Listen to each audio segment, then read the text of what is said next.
మత్తయి రాసిన సువార్త 22వ అధ్యాయం కొన్ని వచనాలు చదువుతున్నాను. మత్తయి రాసిన సువార్త 22వ అధ్యాయం మొదటి నుండి కొన్ని వచనాలు చదువుతున్నాను. యేసు వారి ఉత్తరమిచ్చుచు తిరిగి ఉపమాన రీతిగా ఇట్లనెను. పరలోక రాజ్యము తన కుమారునికి పెండ్లి విందు చేసిన ఒక రాజును పోలి ఉన్నది. ఆ పెండ్లి విందుకు పిలువబడిన వారిని రప్పించుటకు అతడు తన దాసులను పంపినప్పుడు వారు రానవ్వకపోయేది. కాగా అతడు, ఇదిగో నా విందు సిద్ధపరిచి ఉన్నాను, ఎద్దులను క్రొవ్విన పశువులను వధింపబడినవి, అంతయు సిద్ధముగా ఉన్నది, పెండ్లి విందుకు రండని పిలువబడిన వారితో చెప్పుడని వేరే దాసులను పంపారు. గాని వారు లక్ష్యము చేయక ఒకడు తన పొలమునకు మరొకడు తన వర్తకమునకు వెళ్ళిరి. తక్కిన వారు అతని దాసులను పట్టుకొని అవమానపరిచి చంపిరి.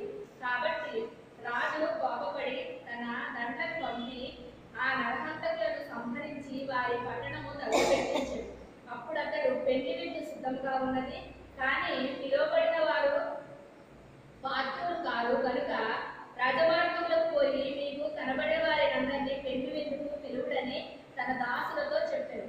ఆ దాసులు రాజమార్గంలోకి పోయి చెడ్డవారినేమి మంచివారినేమి తమకు కనబడిన వారినందరినీ పోగు చేసింది కనుక విందుకు వచ్చిన వారితో ఆ పెండ్లిశాల నిండెను. రాజు కూర్చున్న వారిని చూడ లోపలికి వచ్చి అక్కడ పెళ్లి వస్త్రము ధరించుకొనని ఒకరిని చూచి, స్నేహితుడా, పెళ్లి వస్త్రము లేక ఇక్కడికి ఎలాగ వచ్చిందని అడగగా వాడు మౌని అయి ఉండెను. అంతటా రాజు, వీరి కాళ్ళు చేతులు కట్టి వెలుపటి చీకటిలోనికి త్రోసివేయు, అక్కడ ఏడుపును పండుకొక్కులయు ఉండునని పరిచారకులతో చెప్పాడు. కాగా పిలువబడిన వారు అనేకులు, ఏర్పరచబడిన వారు కొందరే అని చెప్పారు. చిన్న ప్రార్థన చేసుకున్నాం. పరిశుద్ధుడైన తండ్రి, మహోన్నతుడ, జీవాధిపతి, సర్వాధికారి, సర్వోన్నతుడ, సర్వశక్తి కలిగిన తండ్రి, మీ వందనాలు స్తోత్రాలు తండ్రి. యేసయ్యా, మీకే వేలాది వందనాలు స్తోత్రాలు తండ్రి. నాయన ప్రభువా, నా తండ్రి, ఎంతవరకు నీ బిడ్డలకు చక్కని గాన ప్రతిగానాలు చేయడానికి ఎంతో కరుణించావు తండ్రి. స్తోత్రాలు తండ్రి. ఈ సాయం సమయంలో ప్రభువా నాయన, మీ వాక్యం ద్వారా మాతో మీరు మాట్లాడండి ప్రభువా నాయన. ఈ వాక్యంలో ఉన్న గూఢమైన సంగతి, రహస్యమైన సంగతులు మీ రాజ్య పరమాలను తెలియచెప్పు నాయన. ఈ దీనురాలి మరుగుపరిచి మాట్లాడుతండి, ఆత్మకార్యం జరిగించు నాయన. సహాయం చేయతండి పరిశుద్ధాత్మదేవ, మీరే కార్యం చేయండి ఆయన.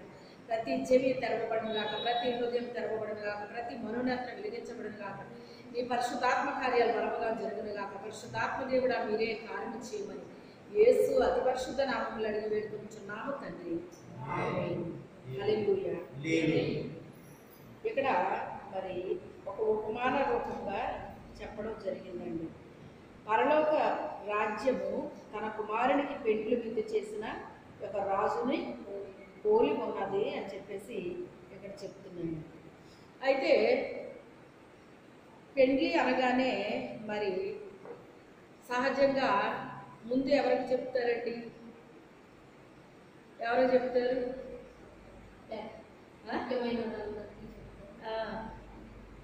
మొదట ఎవరికి చెప్తారు అంటే రక్త సంబంధులకి, బంధువర్గానికి, స్నేహితులకి, శ్రేయోభిలాషులకి, వీళ్ళందరికీ కూడా ఇలా పెళ్లి చేద్దాం అనుకుంటున్నాము, సంబంధాలు చూడండి అని ఇవన్నీ కూడా చెప్తారన్నమాట. అయితే చెప్పిన తర్వాత ఆ సంబంధం సెటిల్ అయిపోయింది. ఇక పెళ్ళి, ఫలానా రోజు పెళ్ళి అనుకుంటారు. అనుకున్నప్పుడు పెళ్ళికి విందు ఉంటుంది అనమాట అండి. ఇప్పుడు బాగా హాట్ టాపిక్గా ఏది నడుస్తుందో తెలుసా? ఎవరి పెళ్ళండి? వినలేదా మీరు? బాగా హల్చల్ చేస్తుందండి ఒక పెళ్ళి ఇప్పుడు. ముఖేష్ అంబానీ కుమారుడి పెళ్ళి అంటండి. ప్రతి యవనస్తుడిగా 5,000 వేస్తాడంటే ఇప్పుడు. అసలు మరి అంత ధనవంతుడని మాట్లాడండి ఆయన. మీరు ఇలాంటివి విన్నప్పుడు మీకు వెంటనే గుర్తు రావాలి, అసలు భూమి మీద ఉండేటువంటి ఒక ధనవంతుడే తన కుమారుడి వివాహానికి ఇంత ఇలా చేస్తే మరి పరలోకమందున్న తండ్రి తన కుమారుడు పెళ్ళి ఇంకెంత ఘనంగా చేస్తాడు ఆయన? అని చెప్పి మనకు ఆలోచన రావాలండి. అయితే ఆ పెండ్లి అనేసరికి విందు ఎలాగ ఏర్పాటు చేయాలి, ఏమేమి వంటకాలు పెట్టాలి, ఎలాగ సిద్ధపరచాలి, ఈ కార్యక్రమం ఎవరికి అప్పగించాలి, ఇవన్నీ కూడా పెళ్లివారు ఆలోచించే విషయాలండి. అయితే ఒకప్పుడైతే బంధువులు వచ్చి వంటలు చేసేవారు. ఇప్పుడు ఎక్కడి వరకు వెళ్ళిపోయింది ఇది? ఒకళ్ళు ఎవరో కానీ ఎప్పుడో ఒకసారి ఇలాగ అన్నారండి. ఇప్పుడు బంధువులు ఎవ్వరూ వంటల్లోకి రావట్లేదండి. ఒకప్పుడులాగా వీడియోలు వచ్చిన దగ్గర నుంచి ఎవరో పనులు చేయడానికి ఒప్పుకోవట్లేదు. పట్టు చీరలు కట్టుకుని నగలు వేసుకుని అందులో కనబడడానికే చూస్తున్నారు తప్ప ఎవరో పనులు చేయడానికి ఇష్టపడట్లేదండి అన్నారు. ఇది నిజమేనేమో అని అనిపించిందండి. ఇది ఎప్పుడో విన్న సంగతి అన్నమాట. అయితే ఇప్పుడు అన్నీ కూడా లెక్కలేసుకుంటే ఇంతకి ఎంత కష్టపడి చేసిన దానికి ఆ క్యాటరింగ్ ఇచ్చుకున్న దానికి ఒకటి అవుతుంది. అవన్నీ తెచ్చుకోవటం చేసుకోవటం ఇదంతా బోల్డ్ శ్రమ అయిపోతుందండి. అది ఇది చూసుకుంటే మొత్తానికి రెండు ఒకటే అవుతున్నాయి. శ్రమ లేకుండా ఉంటుంది, వస్తున్నాయి, అయిపోతుంది అంతే. ఎక్కడోళ్ళు అక్కడికి వెళ్ళిపోతున్నారు, ఏ గొడవ ఉండట్లేదు అన్న దగ్గరికి ఇప్పుడు వచ్చేసిందండి. ఒకప్పుడు క్యాటరింగ్ అంటే బాగా కాస్త రిచ్గా ఉంటేనే ఇచ్చేవారు. ఇప్పుడు అలా లేదండి. ఇక ఉన్నవాళ్ళు లేరు, లేనివాళ్ళు లేరు, ఇక్కడంతా సమానం అయిపోయింది. ఇప్పుడంతా కూడా అలా అయిపోయింది. అయితే ఏది ఏమైనప్పటికైనా ఇక్కడ ఈయన తన యొక్క కుమారుడికి పెండ్లి విందు సిద్ధం చేశాడటండి. అయితే మొదటగా పిలువబడిన వారికి వెళ్ళి చెప్పండి అంటే కొంతమందికి ఏమిస్తారు? పెండ్లి పత్రిక ఇస్తారండి. అందరికి ఇచ్చేస్తారండి పెండ్లి పత్రిక. మీకు తెలిసిన వాళ్ళు అంటే బంధువులైనా అయి ఉండాలి, రక్త సంబంధులైనా అయి ఉండాలి, మీ స్నేహితులైనా అయి ఉండాలి, మీకు తెలిసిన వారైనా అయి ఉండాలి, ఇరుగు పొరుగు వారన్నా అయి ఉండాలి. ఏది ఏమైనప్పటికైనా పెళ్లి కార్డు అనేటువంటిది అది మీ బంధువులు ఎక్కడెక్కడున్నా వాళ్ళకి ఇస్తారు. వాళ్ళు ఎంత దూరాన్ని ఉన్నప్పటికైనా ఇస్తారు. ఇప్పుడు పెళ్లి పత్రిక కంటే ఇప్పుడు ఏ సౌకర్యం వచ్చింది మనకి? ఫోన్లో వెళ్ళిపోతుందండి. వాట్సాప్లో పెళ్లి పత్రిక పెట్టేస్తున్నారు. ఇది మీకు ఇంటికి పట్టుకెళ్ళి ఇచ్చే రోజు వెళ్ళిపోయిందండి. ఎందుకంటే ఎవరికే ఖాళీ లేదు. ఇప్పుడు ఇంకా ఎవరికే ఖాళీ లేదు, వెళ్ళేవాళ్ళకే ఖాళీ లేదు, ఇచ్చేవాళ్ళకే ఖాళీ లేదు. అంత స్పీడ్ అయిపోయింది అన్నమాట అండి ఇప్పుడు ఇంకా. అయితే ముందుగా పిలవబడిన వారికి పట్టుకెళ్ళి ఇవి ఇవ్వండి అని చెప్పేసి పిలవండి అని చెప్పి ఆయన చెప్పాడండి. చెప్పితే వాళ్ళ దగ్గరికి వెళ్ళారట. అయ్యా ఇదిగో మా అయ్యగారు వాళ్ళ అబ్బాయి మ్యారేజ్ అట, మ్యారేజ్. ఆయన తన దగ్గరున్న దాసులు పంపించాడండి. ఆయన ఎవరు పంపించాడు? ఆయన తన దగ్గరున్న దాసులు పంపించాడు. పంపిస్తే వాళ్ళు వెళ్ళి చెప్పారు. చెప్పితే వాళ్ళు ఒక ఆయన అన్నాడట, నేను పొలం కొనుక్కున్నాను, అది చూడడానికి వెళ్తున్నాను అని చెప్పి అన్నాడట. పొలం కొనుక్కున్న వాళ్ళు ఏం చేస్తారటండి? సహజంగా పొలానికి వెళ్ళి చూసుకుని ఇది పండిదా ఎండిదా ఇవన్నీ చూసుకుని పొలంలోకి నీళ్ళు వస్తాయా రావా, ఇది పండుతుందా లేదా, దీనికి ఎంత ఖరీదు ఉంటుందా లేదా, ఇలాగ మొత్తం అందరినీ అడిగి తెలుసుకుని అప్పుడు కానీ ఆ పొలము తీసుకోరటండి. కానీ ఏం చెప్తున్నాడు? అది సాకు అని చాలా చక్కగా అర్థమైపోతుందండి, అర్థమైపోతుంది. అయితే ఆయన నేను పొలాన్ని చూడడానికి వెళ్తున్నాను అయ్యా, నేను వచ్చేవాడినే కానీ నేను పొలం చూసుకోవాలి అన్నాడటండి. ఇంకో అతను ఏం చెప్తున్నాడు? నేను వ్యాపారం నిమిత్తం వెళ్తున్నాను అంటున్నాడండి. మరొక అతను ఏమంటున్నాడు? ఇంకా కొన్ని అధ్యాయాల్లో మనం చూస్తే నేను వివాహం చేసుకున్నాను, నా భార్య దగ్గరికి వెళ్తున్నానని ఒక ఆయన అంటాడండి. ఇలా ఒక్కొక్కరు ఒక్కొక్క రకమైంది చెప్పారన్నమాట. వీళ్ళు ఒక్కొక్కరు ఒక్కొక్క రకమైంది చెప్పినప్పటికైనా మొత్తం అన్నీ కలిసి ఒక్క మాటలో ఏం చెప్పాడంటే అక్కడ యజమానుడు, వాళ్ళందరూ ఏక నెపముతో సాకులు చెప్పిరి. ఏమన్నాడు ఆయన? అది నిజము కాదు, అది సాకు అది అంటున్నాడు ఆయన. సాకులు చెప్పారు వాళ్ళు. సాకులు కాదు. ఇప్పుడు నా బిందుసాల నిండాలి అంటే నాకేం కావాలి? ఇప్పుడు నాకు ప్రజలు కావాలి. అయితే పిలవబడి వాళ్ళని పిలిచాను కనుక మొదటగా వాళ్ళకి నేనేమి ఇచ్చాను? పత్రిక ఇచ్చాను, పంపించాను. నేను నా దాసుల్ని పంపించి వాళ్ళకి పత్రిక ఇవ్వని పంపించాను. పంపిస్తే వాళ్ళు ఏం చెప్పారు? నేను రాను అని చెప్పకుండా ఇది కారణమని ఏదో ఒక కారణం చెప్పారు. అదంతా కలిసి అందరూ కూడా ఏక నెపముతో సాకులు చెప్పిరి అని అక్కడ చెప్పబడిందండి. మరొక అధ్యాయంలో మనం చూస్తే అప్పుడు ఆయనకు కోపం వచ్చినట్టుగా ఉంటుంది. కోపం వచ్చి ఆయన ఏమంటాడో తెలుసా? నా విందు సిద్ధమైపోయింది, ఇది ఎలా వ్యర్థం అవ్వాలి? ఇది ఎందుకు వ్యర్థం అవ్వాలి? ఇది వ్యర్థం అవ్వడానికి వీల్లేదు. ఇదిగో మీరు రాజమార్గానికి వెళ్ళండి, అక్కడ మీకు కనపడ్డ వాళ్ళందరినీ కూడా తీసుకొచ్చేయమన్నాడు. వాళ్ళందరినీ కూడా తీసుకొచ్చేయమన్నాడు. అక్కడ ఒక మాట చెప్తున్నాడు. ఏమంటున్నాడు ఆయన? మంచివారిని చెడ్డవారిని. అక్కడ రెండు మాటలు ఉపయోగించాడండి. వాళ్ళు మంచోళ్ళైనా సరే చెడ్డోళ్ళైనా సరే మీరు వెళ్ళి పిలిచినప్పుడు వాళ్ళు వస్తే వాళ్ళు తీసుకుని వచ్చేయండి అన్నాడు ఆయన. మీరు వెళ్ళి పిలిస్తే వాళ్ళు వస్తే అంటే అక్కడ మంచోళ్ళే కాదు చెడ్డోళ్ళైనా సరే తీసుకురా అని చెప్పేసి ఏం చెప్పాడు ఆయన? చెప్పాడండి. చెప్పినప్పుడు మరో చోట ఏమని ఉంటుందంటే కొంతమంది ముళ్ళ కంచెల్లో ఉండిపోయారు అంటాడు ఆయన. ఏమంటాడు? ముళ్ళ కంచెల్లో ఉండిపోయారు. అలాంటి వాళ్ళని కూడా మీరు ఎలా తీసుకురావాలంటే బలవంతము చేసి వాళ్ళు మీరు అందులో నుంచి మీరు తీసుకురావాలి అని చెప్తాడండి. అందులో నుంచి మీరు తీసుకుని రావాలి. ఎవరు వీళ్ళు? ఈ మంచోళ్ళు ఏంటి చెడ్డోళ్ళు ఏంటి అంటే మంచివారైనా కూడా వాళ్ళకి ఏం అవసరం? రక్షణ అవసరం అండి. ఇక్కడ ఏం చెప్తున్నాడు ఆయన? స్నేహితుడా, పెండ్లి వస్త్రం లేకుండా నువ్వు ఇక్కడికి ఎలా వచ్చావు అంటున్నాడు ఆయన. ఏమని పిలిచాడు? స్నేహితుడా అని పిలిచాడు. అంటే ఆయనకి ఈయనకి స్నేహం ఉందటండి.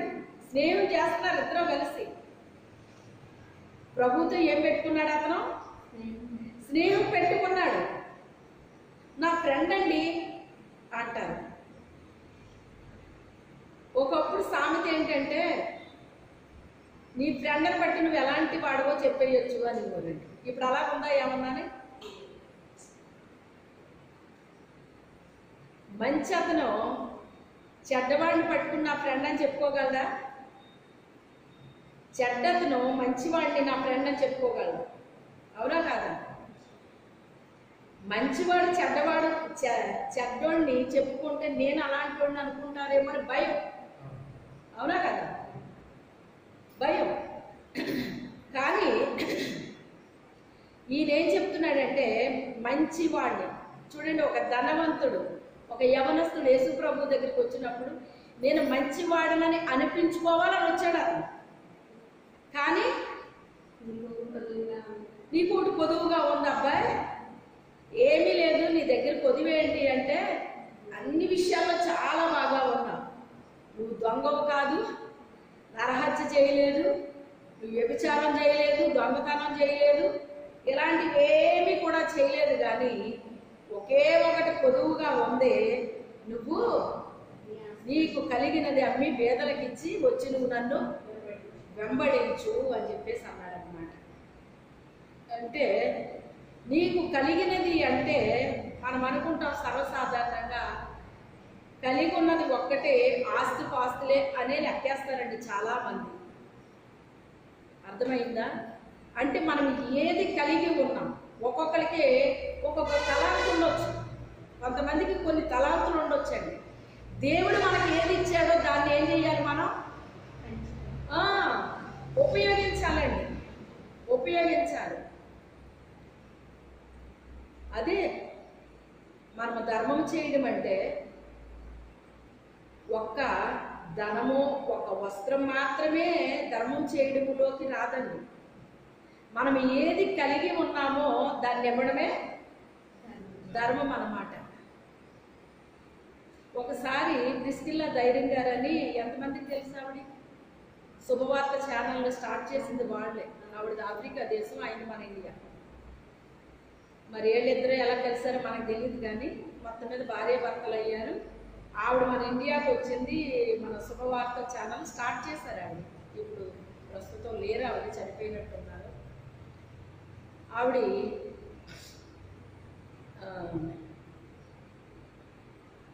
ఏం చెప్పారంటే, ఏం చెప్తున్నాను నేను, ఆ రోజు వాళ్ళ వీధిలో ఒకరికి ఆవిడ వంట చేశారట. ఇంతగా వంకాయ కూర ఉండారటండి ఆవిడ ఆ రోజు. ఆ భోజనం ఆ వీధిలో ఉన్న ఒకరికి పెట్టమని పరిశుద్ధాత్మ దేవుడు ప్రేరేపణిస్తున్నారటండి. ఆ వీధిలో ఉన్న ఒకరికి వాళ్ళకి పెట్టు ఈ భోజనం అని దేవుడు చెప్తున్నాడటండి. చెప్తుంటే ఏంటి ఇది నా భర్త బిడ్డల కొరకు నేను సిద్ధపరిస్తే ఈయనేంటి ఆళ్ళకి పెట్టమంటాడు పట్టుకెళ్ళి, ఇది నా కుటుంబానికి కదా నేను సిద్ధపరిచాను అని ఈవిడ అనుకుంటున్నారు. అనుకుంటే ఆ ప్రేరేపణ పోవట్లేదటండి ఆవిడకి. పోకపోతే అప్పుడు చివరికి ఇంకా ఆ ప్రేరేపణకి ఆవిడ తట్టుకోలేక అది పట్టుకెళ్ళి ఇదిగో అమ్మా అని ఇచ్చి, నా ప్రభు మీకు ఇమ్మని చెప్పారు, మరి ఎందుకో నాకు తెలియదు, ఇదిగో అనేసి ఇచ్చేసి ఇప్పుడు గబగబా వచ్చేసారు అటు ఇంటికి. వచ్చేసిన తర్వాత వాళ్ళు ఆ భోజనం తినేసి ఆ తర్వాత వాళ్ళ ఇంటికి వచ్చి తలుపు కొట్టారట. బాబోయ్ మళ్ళీ వచ్చేస్తారా వీళ్ళు అని భయపడిపోయిందంట ఆవిడ. అందుకే నాకు భయం, ఎవరికన్నా ఏదైనా పెట్టాలంటేని మళ్ళీ వెనకాలే వచ్చేస్తారు అని ఆవిడ కొంచెం భయపడిందండి. భయపడితే తలుపు కొట్టడం వాళ్ళు ఆపట్లేదంటండి. తీరా తలుపులు తీసారే కాబట్టి చేసేది లేక తలుపులు తీస్తే, అమ్మ ఇందాక మాకు భోజనం తెచ్చి పెట్టారు కదా వాళ్ళేనేమో అన్నారండి. అవును పెట్టాను కదా, మరి ఇంకేంటి మళ్ళీ ఎందుకు వచ్చారు మీరు అన్నారట.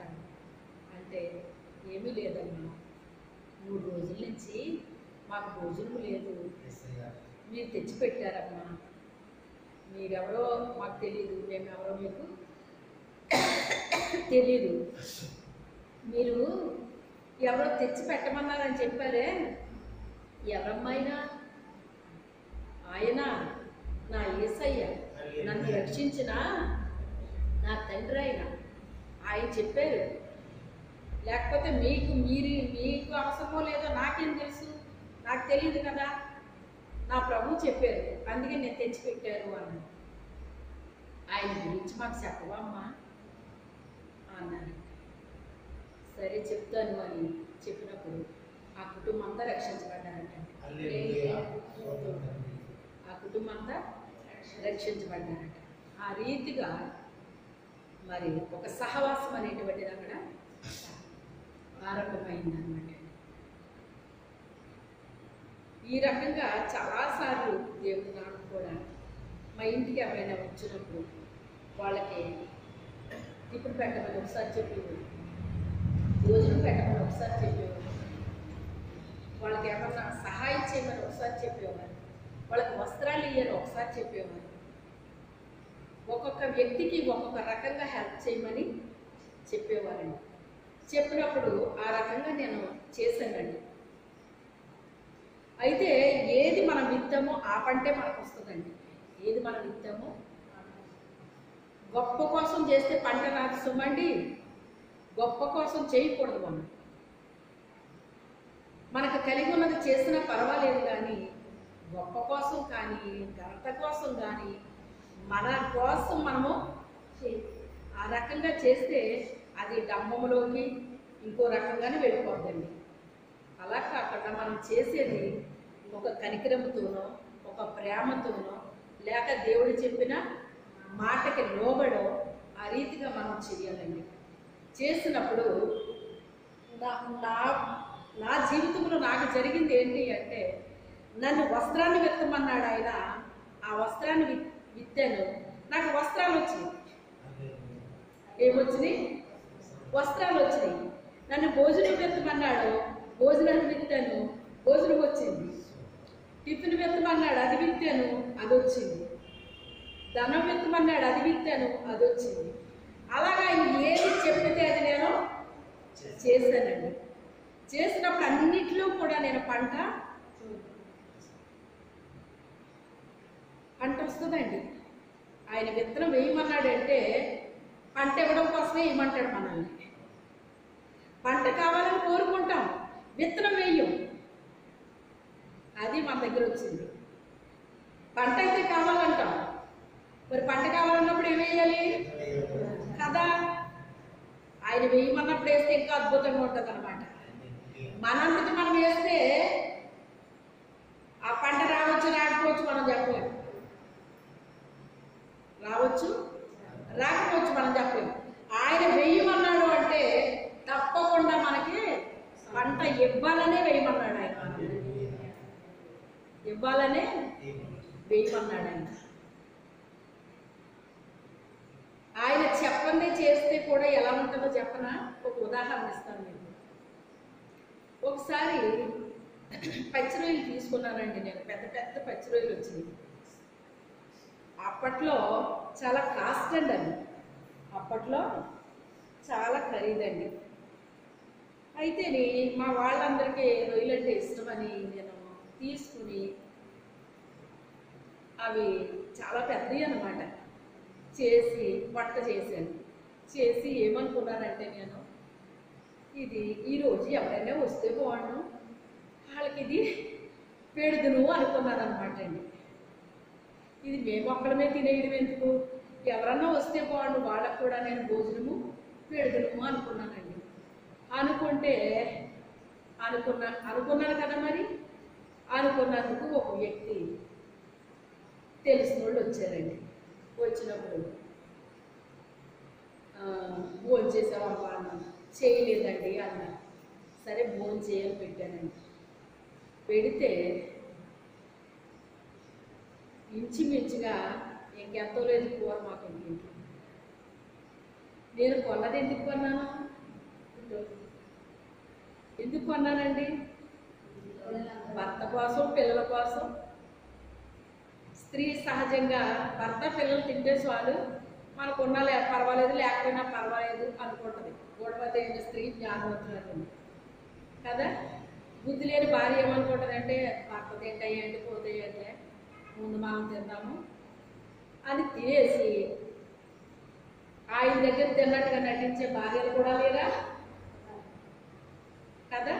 మరి అప్పుడు గుణవంతురాలు జ్ఞానవంతురాలు నటించుకుంటారా? ప్రతిదీ దేవుడు చూస్తాడు కదండి. ఇంక నాకు భయం పట్టుకుందన్నమాట. నేనేమో మా వాళ్ళని సర్ప్రైజ్ చేద్దాము, ఇవి కొని వాళ్ళకి పెడదాము అని చెప్పేసి, ఎప్పుడు కొన్నావు ఏంటి అని వాళ్ళేదో సర్ప్రైజ్ అయిపోతారని నేను అనుకుంటే, ఇక్కడ ఏమైపోతుంది, కూర అంతా అయిపోతుంది. ఇప్పుడు నా ఆశ ఏమైపోయింది? నిరాశ అయిపోయింది. దేవుడు గుణపాఠం నేర్పించాడంటే లైఫ్లో ఇంకా పనిచేయండి. అర్థమైందా? ఒక్క గుణపాఠమే నేర్పిస్తాడు అన్నమాట. బుద్ధిమంతులకి ఒక్కసారి చెప్తే అర్థమైపోతుంది. నీకు నీ ఫ్యామిలీకి నేను ఇచ్చాను. నేను ఎవరికో పెట్టమని కాదు కదా నేను ఇస్తా. ఇది వాళ్ళకి ఇది అవసరమైతే నేను తప్పకుండా నేను పెట్టమని నేను చెప్తాను. అప్పుడు నువ్వు పెట్టాలి. నువ్వు సొంత పెత్తనం చేస్తే ఇలాగే ఉంటుందని నాకేం చేశాడు ఆయన? గుణపాఠం చెప్పాడు. అసలు చాలా ఉసూరు మనిపోయింది అనమాట అండి ప్రాణం.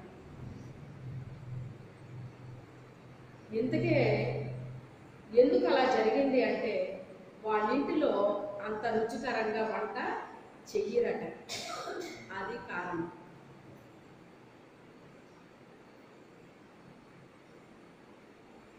దేవుడు మరి నాకు ముందు చెప్పాడా లేదా? నేను చెప్పింది నువ్వు చెయ్యాలి, కానీ నేను చెప్పని పని నువ్వు చెయ్యాలి. అది నేర్పించాడు. చాలా నేర్పిస్తాడండి దేవుడు. మనం నేర్చుకోవాలి, కానీ చాలా నేర్పిస్తాడండి. ప్రతి విషయం నేర్పిస్తాడండి. నాకు నేర్పించు ప్రభువా, నాకు జ్ఞానం తండ్రి, నాకు తెలివి తండ్రి, నాకు వివేచన ఇయ్యా, వివేకాన్ని తండ్రి. ఇవన్నీ ప్రభువుని అడిగితే అండి ప్రతిదీ దేవుడు మనకే నేర్పిస్తాడండి, నేర్పిస్తాడు. అప్పుడు నాకు బాగా జ్ఞానోదయం అయిందనమాట. ఇప్పుడు పెట్టు అన్నప్పుడు అప్పుడు నేను ఇంక వెనక ముందు ఆలోచించనండి. అప్పుడు వాళ్ళు చెప్పేది ఏంటి అంటే, నేను భోజనము చేసి ఇన్ని రోజులు అయిందంట, నేను టిఫిన్ తిని ఇన్ని రోజులు అయిందంట, నాకు వస్త్రాలు లేక ఇలా బాధపడుతున్నానంట. అందుకే విత్తనం వేయమన్నాడు ఆయన, అందుకే విత్తనం వేయమన్నాడు ఆయన. అందుకే మన సొంత పెత్తనాలు మాత్రం మనం చేయకూడదు. మనం కలిగి ఉంటే ఇస్తే మంచిదే, కానీ ఇది ఎలా ఉంటుందంటే నిజంగానే కుక్కకి 1 రోజు 2 రోజులు మీరు ఏమన్నా పెట్టండి, 3వ రోజు నుంచి మన ఇల్లు వదులుతుందండి. అది వదలదు. ఎందుకో తెలుసా? అది విశ్వాసం కల జంతువు. ఒక కుక్కకి ఒంట్లో బాగాలేదటండి, అతను పశువుల డాక్టర్ అండి. ఆ డాక్టర్ అయ్యో దీనికి బాగాలేదు అని చెప్పి దానికి కట్టు కట్టి మందేసి అన్నీ చేసేటట్టండి. అది వెళ్ళిపోయిందంట, తనలాంటి కుక్కలన్నింటినీ తీసుకొచ్చేసిందంటండి. తనలాంటి కుక్కలన్నింటినీ తీసుకొచ్చిందంట. అంటే నాకు ఇలా ఉన్నప్పుడు నాకు హెల్ప్ చేశాడు ఈయన, మీరు కూడా అదే స్థితిలో ఉన్నారు కదా, రండి పలానా ఆయన డాక్టరు, ఆయన మీకు స్వస్థత ఇస్తాడు అని. ఇది మనం ఎలా తీసుకోవాలి అంటే, పాప రోగానికే మందు పరిగెత్తుకుని రండి అని ఒక మాట పాడేవారు మా చిన్నప్పుడు. ఇదేంటంట, పాప రోగానికి మందు, ఇది పరిగెత్తుకుని రండి, రాకపోతే మీకు దొరకదు ఇది అని పాట పాడేవారండి. అయితే మంచి వాళ్ళు ఉన్నారు, చెడ్డవాళ్ళు ఉన్నారు. వాళ్ళని మీరు తీసుకొచ్చి ఏం చేయాలి, నా విందుశాలని మీరు నింపండి అన్నాడు ఆయన. ఈయన అన్నీ నేను బాగానే చేస్తున్నాను కదా అనుకున్నాడు, కానీ ఒక కొదువు ఉండిపోయింది. ఆ కొదువు ఆయనకి తెలియదు. అందుకే ఆయన అంటున్నాడు కదా, ఇదిగో అన్ని విషయాల్లో కూడా చాలా బాగున్నాను, ఈ ఒక్కటి నీలో కొదువు ఉంది, ఈ రకంగా నువ్వు చేసి నువ్వు వచ్చి నన్ను వెంబడించు అన్నాడు ఆయన. నువ్వు వచ్చి నన్ను వెంబడించు అన్నాడు ఆయన. చూడండి, శానా అనే దయ్యాలు పట్టిన వాడు ఉంటాడు. వాడు దయ్యాలన్నీ పోయిన తర్వాత వస్త్రాలు కట్టుకుని ఆయన పాదాల దగ్గర కూర్చుని వాక్యం విని ఆయన ఆ ఊరి నుంచి వెళ్ళిపోతుంటే నేనే వచ్చేస్తాను నీ వెనకాల అన్నాడు. నువ్వు రావద్దు, ఈ దెక్కపోలంతా నీ సాక్ష్యాన్ని ప్రకటించు అన్నాడు ఆయన. అందరికీ చెప్పడండి ఆయన రమ్మని. ఎవరికి చెప్తే వాళ్ళు ఆ పని చెయ్యాలండి. నాకు చెప్పిన పని నేను చెయ్యాలి, మీకు చెప్పిన పని మీరు చెయ్యాలి. ఎందుకంటే ఇంటిలో ఉన్న అందరికీ ఒకే పని ఉంటుందండి. ఒక్కొక్కరికి ఒకే ఇంట్లో ఉన్నాం అందరం మనం, కానీ ఎవరి పని వాళ్ళు చెయ్యాలి, ఎవరికి చెప్పిన పని వాళ్ళు చెయ్యాలి. మంచి వారు ఉంటారో అని రక్షణ లేకుండా ఉంటారు, వాళ్ళని తీసుకుని రండి, నా విందుశాలలో కూర్చోబెట్టండి. చెడ్డవారు ఉంటారో వాళ్ళని కూడా తీసుకురండి. ఆ యేసు ప్రభు దగ్గరికి రావయ్యా, నీకు స్వస్థత లేదా, నీకు స్వస్థత ఇస్తాడు. నీకు మనశ్శాంతి లేదా, నీకు మనశ్శాంతిని ఇస్తాడు. లేకపోతే అది ఇది అని వాళ్ళకి ప్రభు గురించి చెప్పినప్పుడంట విని వచ్చేవాళ్ళు ఉంటారటండి. అందరూ కాదు, కొంతమంది. ఆ వచ్చిన వాళ్ళని తీసుకొచ్చిన ఆ విందుశాలలో కూర్చోబెట్టండి అన్నాడు. అలాగే ముళ్ళ కంచెల్లో కొంతమంది ఉంటారు, వాళ్ళని కూడా మీరు ఎలా తీసుకురావాలి, చేసి తీసుకురావాలి. కొంతమందిని బలవంతం చేయాలంటండి. ఈ ముళ్ళ కంచెలు అనేటువంటి శాపాలకి సాదృశ్యం అండి. కొంతమంది ఇందులో ఉండిపోతారు, పాప శాపాల్లో చిక్కుబడిపోతారండి. ముళ్ళ కంచెలు అంటే ఏంటండి? వాటిల్లో నుంచి వాళ్ళు రాలేరు, వాళ్ళంతటి వాళ్ళు రాలేరండి, వాళ్ళంతటి వాళ్ళు రాలేరు వాళ్ళు. మనం ఏం చేయాలి? బలవంతం చేసి వాళ్ళని ఏం చేయాలంట? తీసుకుని రావాలంట. కొంతమంది పక్షవాయువు వచ్చిన అతన్ని అప్పుడు యేసు ప్రభు ఒక ఇంట్లో కూర్చుని ఆయన బోధిస్తుంటే ఎక్కడా ఖాళీ లేదండి. అప్పుడు ఏం చేశారు? మంచం మీద పడుకోబెట్టి ఆ వ్యక్తిని మంచానికి తాళ్ళు కట్టి పైన ఉన్న పెంకులు విప్పి లోపలికి దించేశారంట ఆయన కూర్చున్న దగ్గరికి. మరి దీన్ని ఏమంటారు? అతను అంతటా అతను వచ్చాడా? నలుగురు మోసుకొచ్చారా? అది ఈ రోజున మనం వేసుకోవాలి ఈ ప్రశ్న. మనం ఎంతమందిని నడిపిస్తున్నాం ఈ రీతిగా? మంచోళ్ళని నడిపించాలి, చెడ్డోళ్ళని నడిపించాలి. కొంతమందిని ఎలా తీసుకురావాలట? మోసుకుని రావాలంట అండి. ఏం చేయాలి? మోసుకుని రావాలన్నమాట. మోసుకుని వస్తే ఆ ప్రతిఫలం ఎక్కడికే పోదండి. ఆ ప్రతిఫలము ఎక్కడికే పోదు. ఎప్పుడు నా చుట్టూ జనం ఉండేవారన్నమాట. ఎప్పుడు చెప్తూనే ఉండేదాన్ని, ఇగో లతాని జ్యోతి గారిని అడగండి. నా పనులు ఎప్పుడు నేను త్వరగా ముగించేసుకోవడం నాకు అలవాటు అన్నమాట అండి. ఇప్పుడు లాగుంటే అప్పుడు ఎలాగ ఉన్నాను కదా,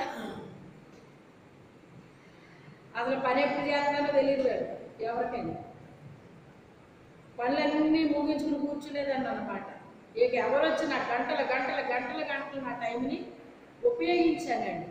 అలాగే ఎంతో మందిని ప్రభు దగ్గరికి నడిపించాను, ఆత్మీయంగా పెంచాను.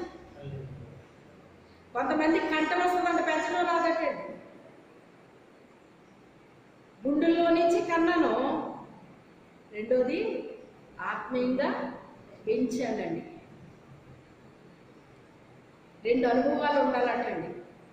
కనీ పెంచే అనుభవాన్నా ఉండాలంట, కనీసం కన్న అనుభవాన్నా ఉండాలంటే, లేకపోతే పెంచిన అనుభవాన్నా ఉండాలంటండి. ఏదో ఒకటి ఉండాలంటండి మనిషికి, ఏదో ఒకటి ఉండాలండి మనిషికి. అయితే ప్రభు దగ్గరికి మనము ఎలా తీసుకురావాలో చూడండి. కొంతమందిని బలవంతం చేసి తీసుకురావాలట, కొంతమందిని మోసుకుని తీసుకురావాలటండి. నాకు ఒక ఆయన గురించి ప్రభు చూపించానండి. ఒక ఇంటికి వెళ్ళినప్పుడు ఆయన పక్షవాతంతో లాగేసింది, చెయ్యి కాళ్ళు లాగినాయి అన్నమాట. మంచి వైద్యం అందిస్తున్నారు అతనికి. కానీ ఆయన గురించి నాకు ఒక కళ చూపించాడు దేవుడు. ఎక్కడికి వస్తే అతను నడుస్తాడని ప్రభు నాకు చూపించారండి. చూపిస్తే ఆ విషయం నేను చెప్పలేదు, కానీ ఒకసారి మందిరానికి రండి, ఒకసారి మందిరానికి రండి అని చెప్పానండి. చెప్తే వాళ్ళు చాలా టేక్ ఇట్ ఈజీగా తీసుకున్నారండి. ఎందుకంటే ప్రభు చూపించారు అంటే ఒకవేళ ఈ స్థలానికి వస్తే అతను మరి నడిచేవాడేమో మనకు తెలియదు. ఎందుకంటే హీలింగ్ ఉంటుందండి దేవుని సన్నిధిలో. ఏముంటుంది? హీలింగ్ ఉంటుంది. శరీర స్వస్థత ఇస్తాడు, ఆత్మీయ స్వస్థత ఇస్తాడు, అన్నీ ఇస్తాడండి ఆయన మనకి. ఆయన పరిగెడుతున్నట్టు నేను చూశానండి. అక్కడ కొంతమంది పరిగెడుతున్నారు, మరి అలా ఆయన లాంటి వాళ్ళేమో మరి నాకు తెలియదు. వాళ్ళతో పాటు ఆయన కూడా పరిగెడుతున్నట్టు నేను చూశానన్నమాట అండి. నేను చాలాసార్లు చెప్పాను నేను వాళ్ళకి, కానీ వాళ్ళు నా మాట ఏదో నేను రమ్మంటున్నానేమో అన్నట్టుగా, వాళ్ళ మందిరానికి రమ్మని ఆవిడ ఆహ్వానిస్తున్నారు అన్నట్టుగా వాళ్ళు చాలా టేక్ ఇట్ ఈజీగా తీసుకున్నారు. డబ్బు అయితే మాత్రం పిచ్చిగా ఖర్చు పెట్టారండి ఆ తండ్రికి. స్వస్థత మాత్రం అతనికి లేదండి. నేను వెళ్ళినప్పుడు చెప్పాను, ఏవండి మీరు కష్టపడినంతకాలం కష్టపడ్డారు, ఇప్పుడు మీకు ఏదో మొత్తం మీద రిటైర్ అయిపోయారు, ఖాళీగా ఉన్నారు, బైబిల్ చదువుకోండి, మీకు వచ్చిన పాటలన్నీ పాడుకోండి, ఖాళీ టైం కదా ఇది మీకు అని చెప్పి నా టైం నేను ఉపయోగించుకుంటానండి. ఎక్కడికి వెళ్ళినప్పటికైనా నేను చెప్పాల్సినవి చెప్పి నేను మాత్రం వస్తాను. చెప్పాను నేను, అలాగేనండి అలాగేనండి అండి. చాలామంది దేనికి అలవాటు పడిపోతారో తెలుసా? అలా కూర్చుని టీవీ ముందు చూస్తూ ఉంటారండి. అలా సమస్యలు మర్చిపోతారట. ఎంతసేపు టీవీ చూస్తారు సమస్యలు మర్చిపోవడానికి? ఎంతసేపు చూస్తారండి సమస్యలు మర్చిపోవడానికి? దేవుణ్ణి స్తుతిస్తుంటే దేవుని సన్నిధి మన చుట్టూ ఆవరించి మనల్ని ఆయన సంతోషంగా చేస్తారండి. ఆయన మర్చిపోయేటట్టుగా చేస్తారు.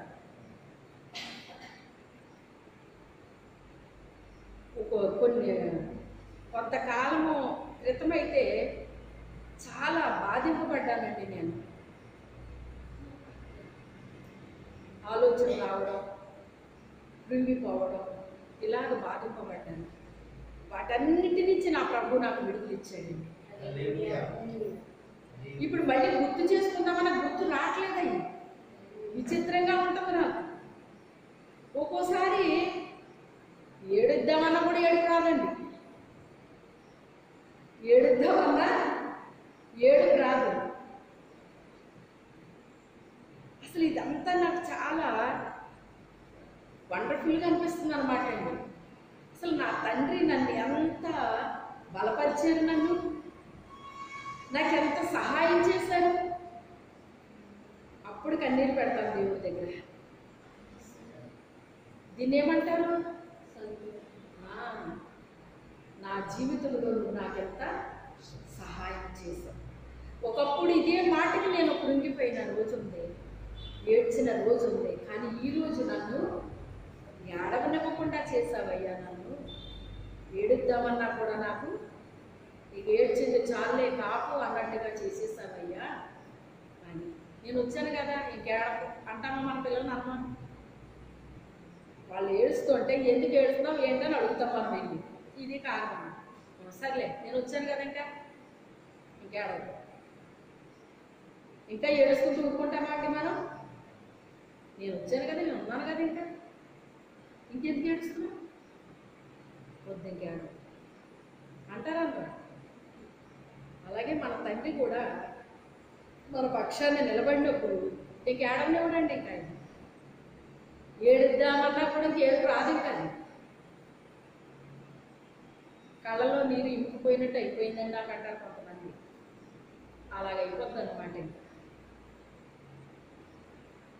ఎవరు చేస్తారు ఈ కార్యము? దేవుడు మాత్రమే చేయగలడండి. దేవుడు మాత్రమే చేయగలడు. అయితే ఆయన దగ్గర కొంతమంది మోసుకుని రావాలటండి. అతను స్వస్థత పొందేశాడు. ఇప్పుడు వెళ్ళిపోయాడా లేదా? బాబో నా ఇల్లు అనేసి మరి ఇంటిగా వాళ్ళు ఏం చేస్తారు చెప్పండి? మీ మధ్యలో ఉన్నప్పుడు మా ఇంటి దగ్గర బైక్లు వెళ్తే ఊరుకునేవారు కాదు. అప్పుడు ఏడ్చారు దేవుడి దగ్గర. నీవే గనక సైట్ ఇస్తే నాకు, అది ఏ వాహనమైనా, అది బైక్ అయినా కార్ అయినా ఇంకోటైనా అది మా స్థలంలోనే పెట్టుకునేలాగా నాకు ఇవ్వాలి. కానీ మా స్థలంలో పెట్టారు ఇది తీసేయండి అనేటట్టుగా నాకు వద్దు ప్రభువా. ఎంతకాలం అయ్యా ఈ బాధ నాకు. ప్రార్థనకు వచ్చిన వాళ్ళని కూడా కేకలు గొడవ. తీయండి ఇక్కడ ఎవరు పెట్టారు? కేకలు. మనము విడిచిన కన్నీరు చూడగా దేవుడు ఇరుకులేని విశాల స్థలానికి నేను కొనిపోతాను అన్నాడు. 1 సంవత్సరం వాగ్దానం ఇచ్చాడు దేవుడు. ఇదేంటి ఇలాగ అంటున్నాడేంటి దేవుడు? ఇది వాగ్దానం ఇచ్చాడేంటి? ఇరుకులేని విశాల స్థలానికి తీసుకెళ్ళిపోతాను అంటున్నాడేంటి అనుకున్నాను. మరి ఇక్కడ తీసుకొచ్చి పెట్టాడు. చాలా మంది అనుకుంటారండి దేవుని సేవ చేస్తే అన్ని అలా వచ్చేస్తాయేమో ఇంకా అనుకుంటారండి. కష్టపడకుండా ఏది కాదు. కష్టపడకుండా ఏది ఆశించి నేను దేవుని పని చేయలేదమ్మా. ఏది ఆశించి దేవుని పని చేయలేదు.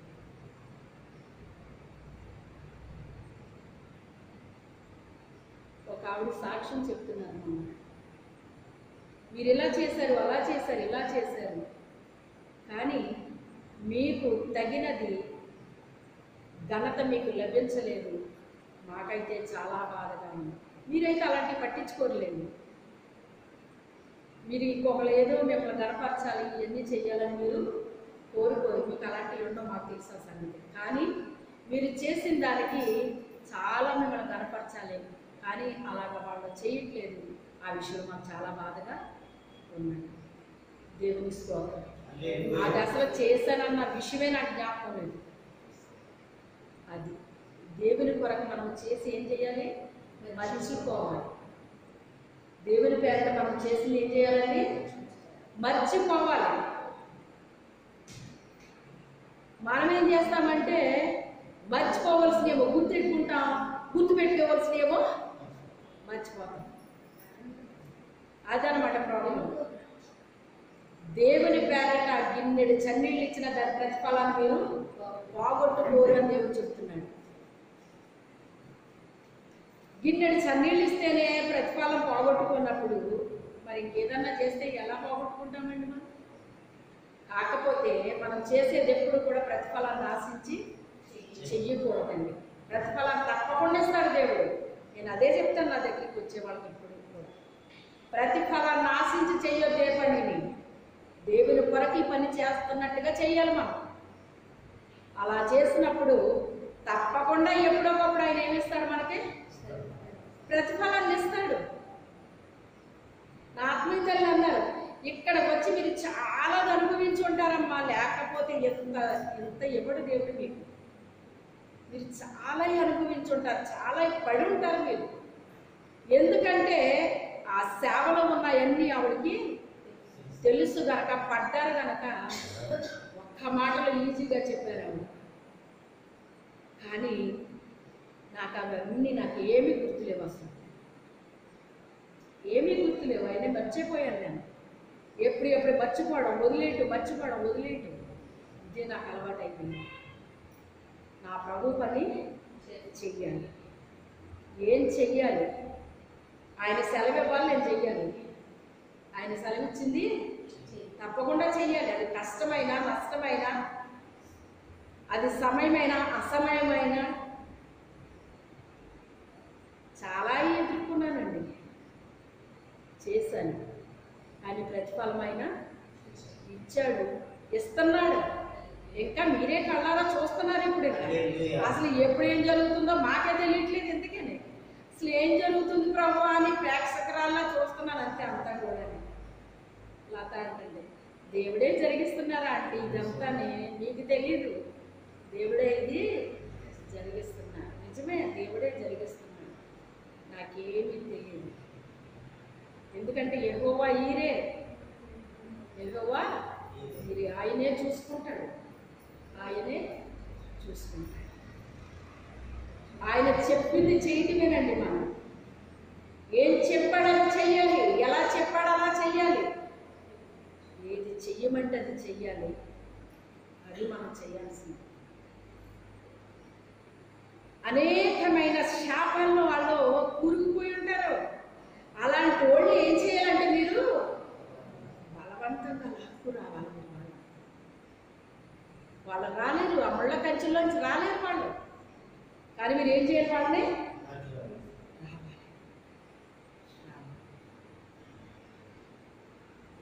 తర్వాత కుంటివారిని, గుడ్డివారిని, అంగవైకల్యము కలిగిన వారు అన్నది ఒక్క మాటలు. ఇంకా మిగతా అన్నీ మనం తీసుకోవచ్చు. కుంటివారు, గుడ్డివారు, మోగవారు ఉంటారు, చెవిటివారు ఉంటారు, ఇంకా పక్షవాయువు కలిగిన వారు ఉంటారు. ఇలా చాలా రకాలుగా ఉంటారండి. వాళ్ళందరినీ కలిపి అంగవైకల్యం అని ఒక్క మాటలో చెప్పేశాడు. ఇక మొత్తం రాయాలని చాలా పట్టేస్తుంది అంతా. ఇక ఒక్క మాటలో చెప్పాడనమాట. మీకు రెండే ఉదాహరణలు ఇస్తాను నేను. చూడండి, దేవుని మందిరం ముందే కూర్చుని ఏం చేస్తున్నాడు ఒక అతను?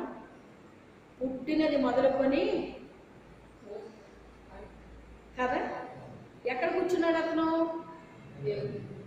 శృంగారం దేవాలయం ముందు కూర్చుంటున్నాడండి. అతను కూర్చోవట్లేదు, కొంతమంది మోసుకుని వచ్చి అక్కడ కూర్చోబెడుతున్నారు. ఇక దీనికి తప్ప ఇంక నువ్వు దేనికి పనికిరావు, ఇది ఒక్కటే నువ్వు చేయగలవు, ఎందుకంటే నువ్వు పుట్టినది మొదలుకొని నువ్వు నడవలేవు, నువ్వు ఇక ఏ పనికి నువ్వు పనికిరావు, నువ్వు పనికొచ్చేది దీనికి తప్ప ఇంక దేనికి పనికిరావు అని వాళ్ళు మోసుకొచ్చి అక్కడ కూర్చోబెడుతున్నారంటండి. అతను ఏం చేస్తున్నాడంటే వచ్చేవాళ్ళు అందరినీ కూడా అమ్మా అమ్మా అమ్మా అయ్యా అయ్యా అని అడుగుతూ ఉన్నాడు. అప్పుడు పేతురు యోహాను దేవుని యొక్క ఆత్మ కలిగి అభిషేకము పొంది వాళ్ళు దేవుని యొక్క శక్తి చేత నడిపించబడుతూ ఉన్నారు. వాళ్ళు అక్కడికి వచ్చారండి. వచ్చినప్పుడు ఆ బయట కూర్చున్న అతను అయ్యా అని యాచించినప్పుడు మా తట్టు తేరు చూడు, మాకు కలిగిందే నీకు ఇస్తాను. వెండి బంగారములు నా యొద్ద లేదు, కానీ నేనేది కలిగి ఉన్నానో అదే నీకు ఇస్తాను అన్నప్పుడు ఇంకా విలువైంది ఏమి ఇస్తారు? వెండి ఉంటుంది, బంగారం ఉంటుంది, ఇంకా విలువైంది ఏముంది? ఇంకేముంది? అతని దగ్గర ఏం కనపట్టలేదు, అతని చేతిలో బైబిల్ ఉంటుంది తప్ప ఇంకేం కనపట్టలేదు.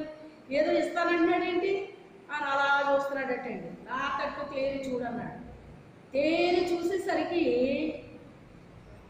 ఇప్పుడు అతని వైపు ఇతని వైపు అతను చూస్తున్నారండి. ఇద్దరు ఒకరి వైపు ఒకరు చూసేటప్పుడు ఇప్పుడు దేవుని యొక్క కార్యం, దేవుని శక్తి, ఆ పవర్ అతనిలోకి వెళ్తుందండి. ఇతనిలో నుంచి ఆ పవర్ అతనిలోకి వెళ్తుంది. అప్పుడు అంటాడు, అతని కుడి చెయ్యి పట్టుకుని నజరేయుడైన యేసుక్రీస్తు నామములో నీవు లేచి నడుము అని అతని కుడి చెయ్యి పట్టుకుని అతన్ని లేపాడటండి.